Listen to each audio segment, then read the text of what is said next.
Durante a década de 1980, no Peru, um grupo militante buscou acelerar uma revolução comunista que varreria a corrupção, a desigualdade e os resquícios de um sistema que eles consideravam sem conserto. Eles chamavam seu movimento de Força Orientadora, um caminho necessário para um futuro purificado. Mas para aqueles que viveram essa época, não havia senso de progresso, nem clareza de propósito, apenas o medo que chegava sem aviso. O Sendero Luminoso foi um movimento que se transformou em uma das insurgências mais violentas da história da América Latina moderna, sendo responsável pela morte de dezenas de milhares de pessoas. Talvez seja útil começar entendendo como o Sendero Luminoso surgiu.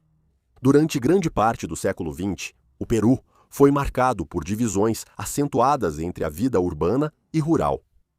Enquanto cidades como Lima cresciam economicamente, grandes áreas dos Andes seguiam isoladas, subdesenvolvidas e amplamente negligenciadas pelo governo central.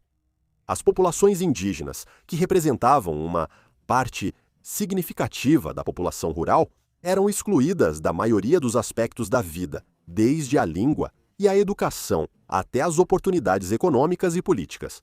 Muitas comunidades indígenas tinham acesso limitado à ajuda do Estado, e quando o Estado aparecia, muitas vezes era percebido como distante, ineficaz ou coercitivo, em vez de ser um apoio. Na melhor das hipóteses, havia um único prédio municipal na cidade. Para muitos, havia pouco mais além disso.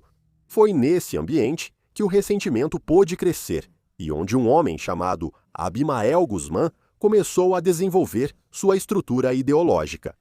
Guzmán não era camponês nem revolucionário tradicional. Ele era um professor universitário que lecionava filosofia e foi profundamente influenciado pelo marxismo. Ele rejeitava especialmente a visão leninista do marxismo e abraçou a ideologia do ditador chinês Mao Tse-tung. No entanto, sua interpretação do maoísmo era absolutista, enfatizando a necessidade de uma luta violenta e a inevitabilidade do conflito como meios pelos quais uma nova sociedade poderia surgir. Em vez de buscar uma reforma gradual ou participação política, Guzmán se via como alguém que liderava a segunda onda do maoísmo, tentando recriar o que havia presenciado em suas visitas à China durante a Revolução Cultural. Embora se visse como um grande pensador marxista, sua ideologia frequentemente era repleta de clichês simples e é amplamente considerada como carente de profundidade real quando comparada a Lenin ou à filosofia política maoísta. O Sendero Luminoso foi fundado no final dos anos 1960 por Guzmán, baseado em sua interpretação radical do maoísmo. Na visão deles, o Estado existente não seria reformado porque era fundamentalmente corrupto e atrelado aos sistemas globais de exploração. Na opinião deles, a única solução viável era sua destruição completa, seguida pela construção de uma nova sociedade baseada em seus princípios revolucionários. A violência não era vista como último recurso, mas como um componente essencial da transformação, sendo considerada totalmente justificável. Essa crença permitia que atos que normalmente seriam considerados atrocidades fossem reinterpretados como estratégicos e até mesmo morais. O grupo, no entanto, era dogmático em sua maneira de enxergar as pessoas. Ou você estava com o Sendero Luminoso, ou estava contra eles. E se estivesse contra, fazia parte da velha ordem, e a violência contra você era, aos olhos deles, completamente justificada. Isso incluía até líderes comunitários, ativistas sindicais e qualquer pessoa que buscasse melhorar a vida das pessoas comuns fora do Sendero Luminoso. O movimento começou em círculos acadêmicos de universidades rurais e depois se expandiu para comunidades rurais marcadas por pobreza e abandono do Estado. Ele estava particularmente presente nas regiões de Huayamongo e Ayacucho, no Peru. Eles defendiam a ideia de que apenas uma revolução violenta poderia libertá-los. No final da década de 1970, o grupo havia se organizado em uma força revolucionária disciplinada, preparando-se para lançar uma insurgência violenta com o objetivo de derrubar o governo peruano. Eles fortaleceram sua base de poder expulsando e matando proprietários de terras, exploradores, ONGs, que trabalhavam para melhorar a vida, além de missionários católicos das áreas rurais do Peru. O conflito armado começou em 1980, um ano que marcou a transição do Peru de volta para o governo democrático após um período de regime militar. Os militares estiveram no poder por 12 anos. Para muitos cidadãos, essa transição representou um retorno à participação política e a possibilidade de reformas por meios institucionais. Mas para o Sendero Luminoso, isso representou uma oportunidade de iniciar seu projeto revolucionário. Os primeiros atos de violência registrados envolveram a queima de urnas em áreas rurais, um ato que, simbolicamente, rejeitava a legitimidade do processo eleitoral. Eles operavam em pequenas células, com os membros conhecendo apenas um ou dois outros integrantes, o que lhes permitia fornecer poucas informações às autoridades caso fossem detidos. Logo, eles estavam explodindo redes elétricas com dinamite. O grupo recebia pouco ou nenhum financiamento de outros regimes comunistas e, em vez disso, dependia do que conseguia roubar do interior.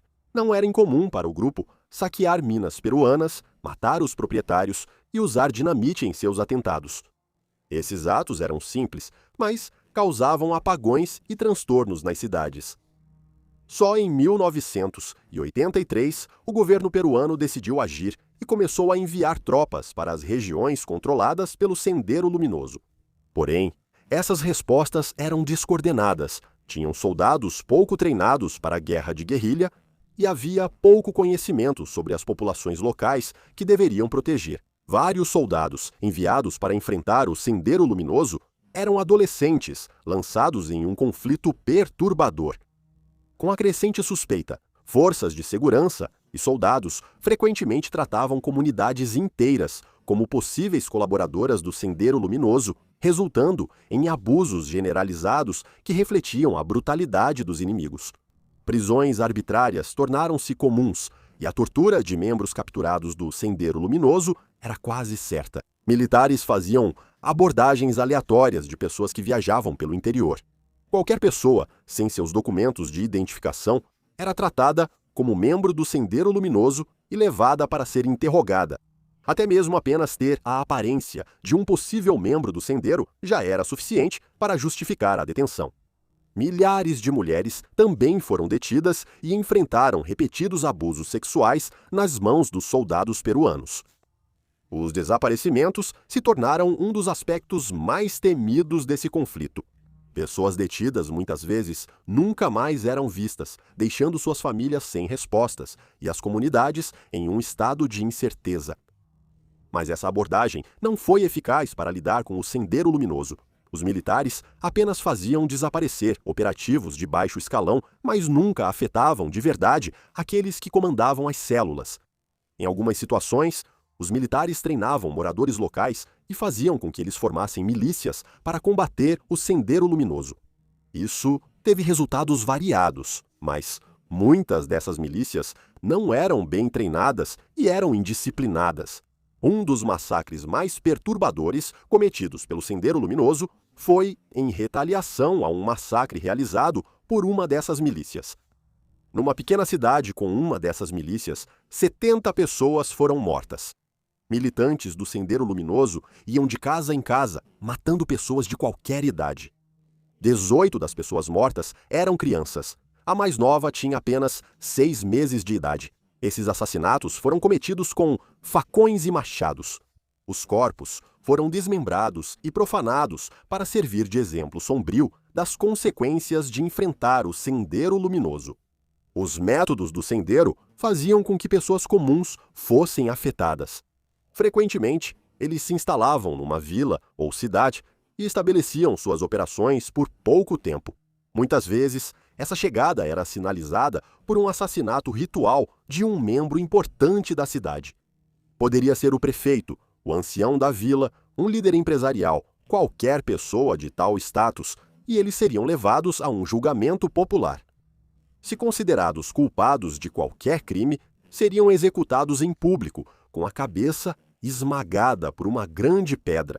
A vila ou cidade teria de abrigar o Sendeiro Luminoso por um tempo até que eles inevitavelmente partissem.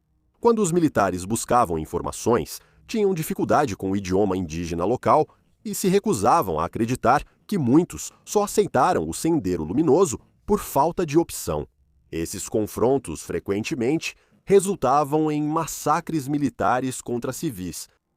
Depois, quando o Sendeiro Luminoso voltava, eles cometiam os mesmos tipos de massacres, dessa vez em retaliação por as pessoas apoiarem os militares. Como acontece com muita frequência, as pessoas comuns ficaram presas entre as duas forças opostas e pagaram por isso com suas vidas. O Sendeiro Luminoso se destacava pelo uso sistemático do terror para controle. Em vez de depender de confrontos militares convencionais, o grupo buscava dominar territórios por meio da intimidação, coerção e uso calculado da violência contra aqueles que resistiam ou não obedeciam. O Sendeiro também realizava sequestros em massa do povo Axaninca. Esse povo era indígena de partes da floresta amazônica. Eles eram forçados a lutar ou trabalhar para o Sendeiro. Cerca de 6.000 pessoas, o que representa mais de 10% da população estimada do grupo de 55.000, foram mortas e cerca de 40 comunidades foram completamente destruídas. Mulheres Axaninca também foram submetidas a abuso sexual numa tentativa de gerar mais soldados para o Sendeiro Luminoso. O ataque deliberado contra o povo Axaninca levou alguns a classificarem esse crime específico do Sendeiro Luminoso como um crime contra a humanidade. No fim dos anos 1980, o Sendeiro Luminoso expandiu-se para Lima.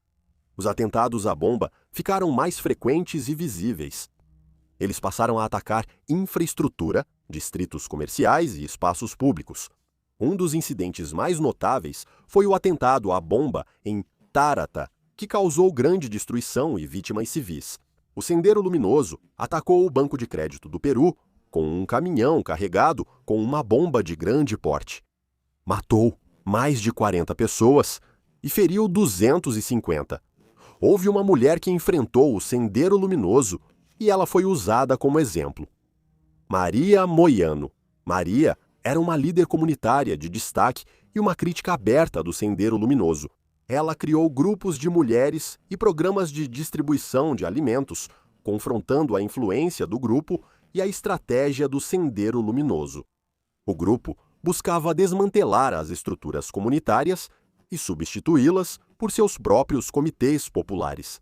Maria denunciou abertamente o grupo, chamando-os de autoritários e destrutivos.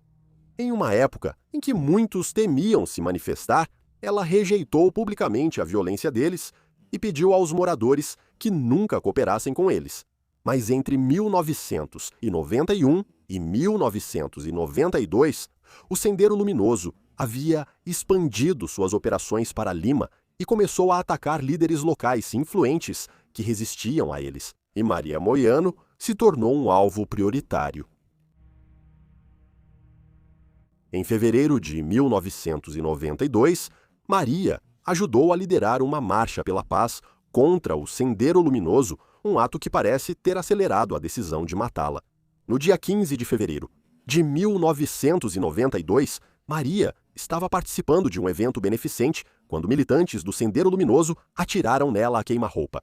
Então, na frente de seus vizinhos e de seus filhos, os militantes passaram a explodir seu corpo com dinamite. A morte dela só galvanizou a maioria das pessoas contra o Sendeiro. Maria era uma mulher muito querida, uma ativista de base que lutava por mudanças reais.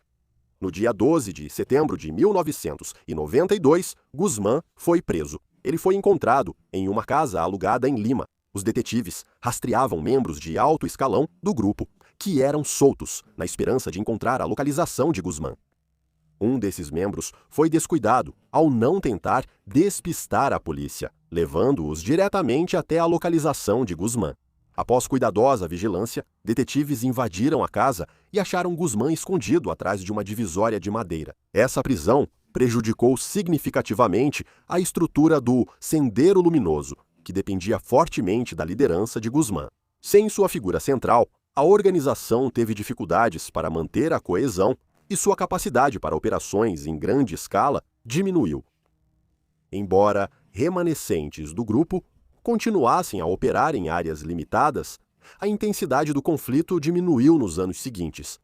Guzmán foi julgado por um tribunal militar, com o processo realizado em um local secreto. As identidades dos juízes também foram mantidas em segredo, para evitar qualquer retaliação do Sendero Luminoso. Após um julgamento de 3 dias, Guzmán foi condenado à prisão perpétua e encarcerado em uma base naval em uma ilha próxima à costa de Lima. Guzmán foi então colocado na televisão peruana e declarou publicamente que o conflito estava agora encerrado.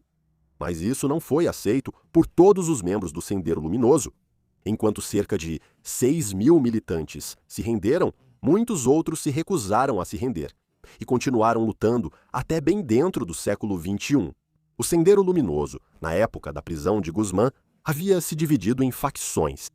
Uma facção notável é o Partido Comunista Militarizado do Peru. Eles operam em áreas usadas para o cultivo de coca, para o tráfico ilícito de drogas e ganham dinheiro lidando com traficantes, usando esses fundos para continuar ataques contra soldados e civis até hoje.